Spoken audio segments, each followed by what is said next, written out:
290장 부르겠습니다.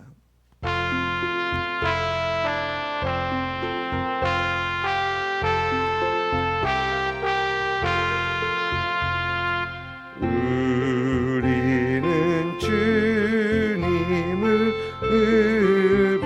배반하나 주 예수여 전이 날 부르사 그 참되신 사랑을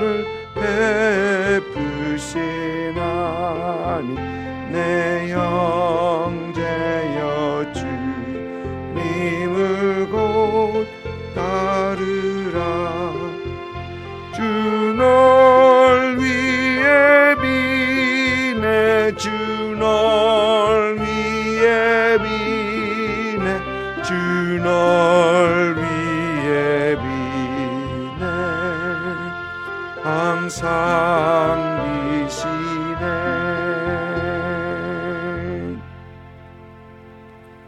아멘. 요나서 4장입니다. 4장 1절부터 11절까지 우리가 잠복절로 읽습니다. 요나가 매우 싫어하고 성내며 여호와께 기도하여 이르되 여호와여 내가 고국에 있을 때에 이러하겠다고 말씀하지 아니하셨나이까. 그러므로 내가 빨리 다시스로 도망하셨사오니 주께서는 은혜로우시며 자비로우시며 노하기를 더디하시며 이내가 그 시사 뜻을 돌이켜 재앙을 내리지 아니하시는 하나님이신 줄 내가 알았음이니이다. 여호와여 원하건대 이제 내 생명을 거두어 가소서. 사는 것보다 죽는 것이 내게 나음이니이다 하니 여호와께서 이르시되 내가 성내는 것이 옳으냐 하시니라. 요나가 성읍에서 나가서 그 성읍 동쪽에 앉아 거기서 자기를 위하여 초막을 짓고 그 성읍에 무슨 일이 일어나는가를 보려고 그 그늘 아래에 앉았더라. 하나님 여호와께서 박넝쿨을 예비하사 요나를 가리게 하셨으니 이는 그의 머리를 위하여 그늘이 지게 하며 그의 괴로움을 면하게 하려 하심이었더라. 요나가 박넝쿨로 말미암아 크게 기뻐했더니 하나님의 벌레를 예비하사 이튿날 새벽에 그 박넝쿨을 갉아 먹게 하심에 시드니라. 해가 들 때에 하나님이 뜨거운 동풍을 예비하셨고 해는 요나 머리에 쪼임에 요나가 혼미하여 스스로 죽기를 구하여 이르되 사는 것보다 죽는 것이 내게 나으니라 하니라. 하나님이 요나에게 이르시되 내가 이 박넝쿨로 말미암아 성내는 것이 어찌 옳으냐 하시니 그가 대답하되 내가 성내어 죽기까지 할지라도 옳으니이다 하니라. 여호와께서 이르시되 내가 수고도 아니하였고 재배도 아니하였고 하룻밤에 났다가 하룻밤에 말라버린 이 박넝쿨을 아꼈거든. 하물며 이 큰 성읍 니느웨는 좌우를 분별하지 못하는 자가 12만 명이요 가축도 많이 있나니 내가 어찌 아끼지 아니하겠느냐 하시니라. 아멘. 이제 요나서 3장에서는 선지자 요나는 고렙 뱃속에서 살아나온 후에 하나님께서 전하신 말씀을 니느웨에게 전합니다. 그리고 이 심판의 메시지를 들은 아수르 사람들은 이제 진정으로 회개를 하죠. 그리고 하나님께서는 이렇게 회개하는 아수르 사람들에게 재앙을 내리지 아니하십니다. 요나서가 사실 3장에서 끝나도 그리 이상한 것은 전혀 없습니다. 이상하지 않습니다. 그런데 요나서는 이제 4장을 기록을 하고 있습니다. 어떻게 보면 끝이 맺히지 않는 어떤 그런 요나서의 끝맺음입니다. 요나는 여전히 하나님께서 하신 일이 마음에 들지 않습니다. 하나님께서 아수르 사람들을 용서하시고 그들에게 심판을 내리지 않는 것에 대해서 마음이 들지 않는 것이죠. 하나님께서는 이제 요나 선지자를 통해서 요나서를 통해서 하나님의 마음, 인류를 향한 하나님의 마음, 또 하나님을 모르고 죄에 시달리고 있는 그 영혼들을 향한 그 하나님의 마음을 이제 하나님께서는 4장에서 보여주십니다. 요나서는 유대인 성경 중에 일부죠. 유대인들이 성경으로 치는 그 성경 중에 한 권입니다. 유대인들에게 이방인을 향한 하나님의 마음을 잘 보여주는 성경이 바로 이 요나서이고 특별히 요나서 4장이라는 얘기입니다. 유대인들은 자신들만이 하나님의 은총을 받았고 하나님의 선택을 받은 그 선민들이고 그들만이 하나님의 언약 안에 있는 사람들이고 그들만이 하나님의 은혜와 긍휼을 받을 자라고 여기고 있었습니다. 그런데 이 요나서 4장에서 이 하나님께서 보여주시는 이 하나님의 마음은 그들의 생각과 그들의 마음을 여지없이 무너뜨리는 어떤 그런 말씀입니다. 그러면 유대인만 그런가?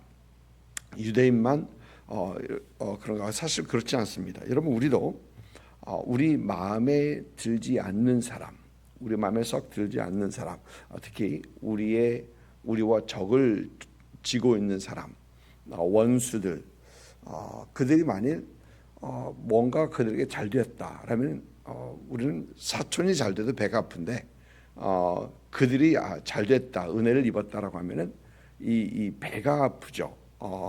그런 소식이 들으면 기분이 썩 좋지 않습니다. 기뻐하지 못합니다. 오히려 원수가 망했다라는 소식을 들으면 그 소식이 내가 그럴 줄 알았어 하면서 더 시원해하죠. 시원해합니다. 오래전에 LA에서 전도사 생활하면서 그때는 뭐 교회에서 새벽 예배 어르신들 이렇게 교회 밴을 가지고 픽업을 합니다. 3시 반에 일어나서 4시까지 교회 가서 그다음에 교회 밴을 가지고 그다음에 한번 LA 한번 쭉 교회 주위를 한번 돕니다. 그게 2대인가 이렇게 15인승 밴으로 돌았던 것 같아요. 그러면 돌면서 이제 어르신들 픽업하고 또 뿐만 아니고 수요 예배 뭐 이렇게 또 이렇게 픽업하러 이렇게 돕니다. 근데 한 번은 수요 예배였던 것 같아요. 수요 예배 이렇게 픽업하면서 어느 장로님 댁에 갔는데 장로님이 오시면서 장로를 뵈서 장로님 소식 들으셨어요? 그래서 김일성이 죽었대요. 김일성이 죽었다고 기억하시죠? 김일성이 죽었대요. 그러니까 장로님께서 하시는 말씀이 고소하다 그러시는 거예요. 고소하다는 겁니다. 근데 그것도 감정을 넣으시면서 고소하다 그러시는 거예요. 그런데 그 말씀이 전혀 이상하지가 않았습니다. 그 말씀이 저에게도 전혀 이상하지 않고 충분히 공감이 가고 또 그 마음이 이해가 되는 어떤 그런 마음이었습니다. 그런데 우리의 성경을 보니까 우리 성경은 에스겔서 18장에서는 내가 어찌 악인이 죽는 것을 조금이라도 기뻐하랴. 악인이 죽는 것을 하나님께서 기뻐하지 않으신다라고 우리 성경은 분명히 얘기합니다.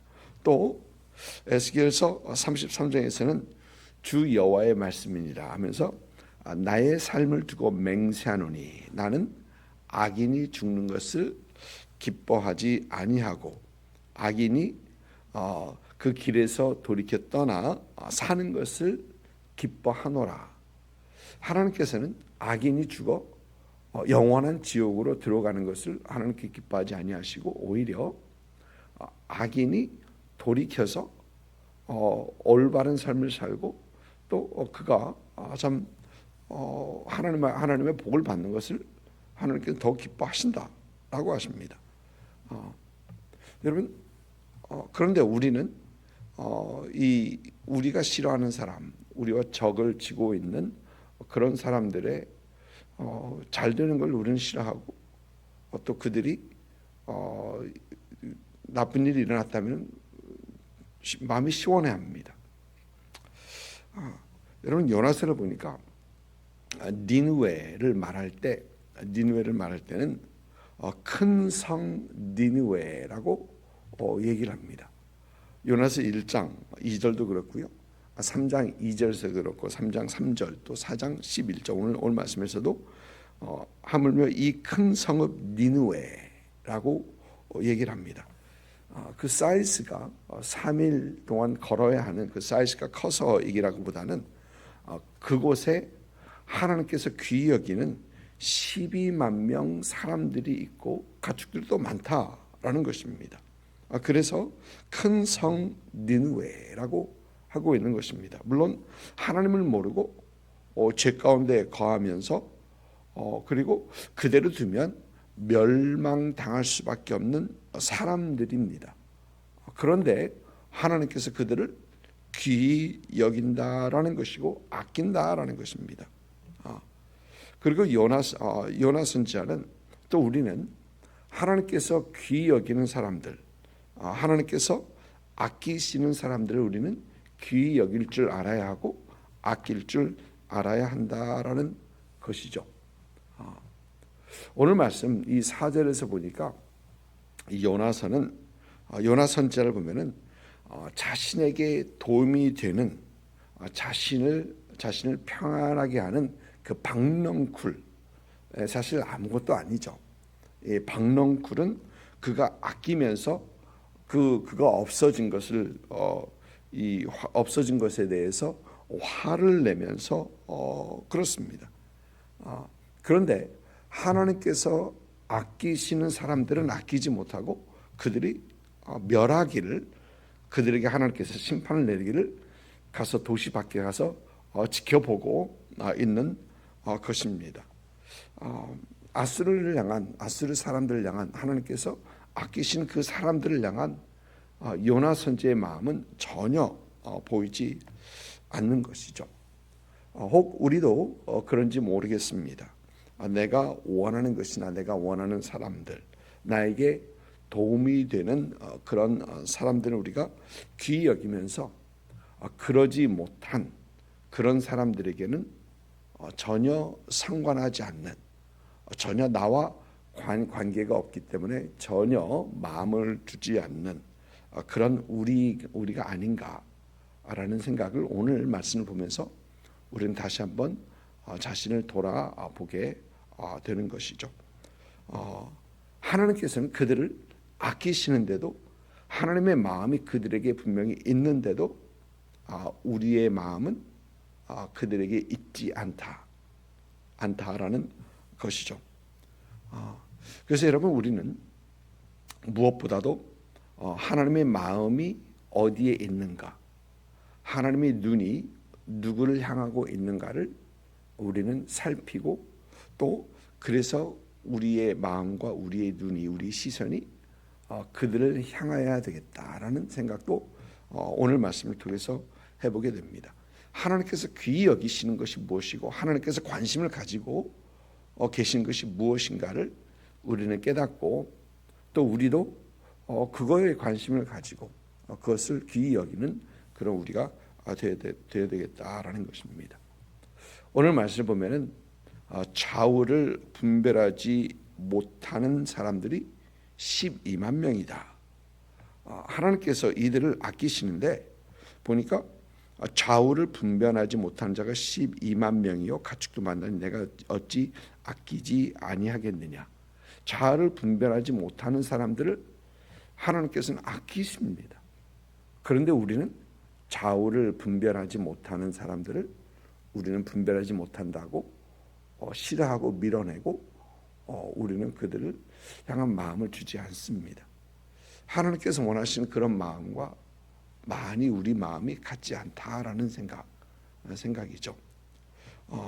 오늘 말씀 보니까 요나는 이 하나님이 어떤 분이냐라는 것을 말하면서 2절을 보니까 주께서는 은혜로우시며 자비로우시며 노하기를 더디하시며 인애가 크시사 뜻을 돌이켜 재앙을 내리지 아니하시는 하나님인 줄을 내가 알았다라고 합니다. 하나님은 은혜롭고 자비로우시고 노하기를 더디하시고 인애가 크시고 재앙 내리시기를 더디하시는 이런 하나님이시다. 여러분, 그런데 우리는 이런 하나님을 닮아가기가, 이런 하나님을 따르기가 쉽지 않다라는 것이죠. 쉽지 않습니다.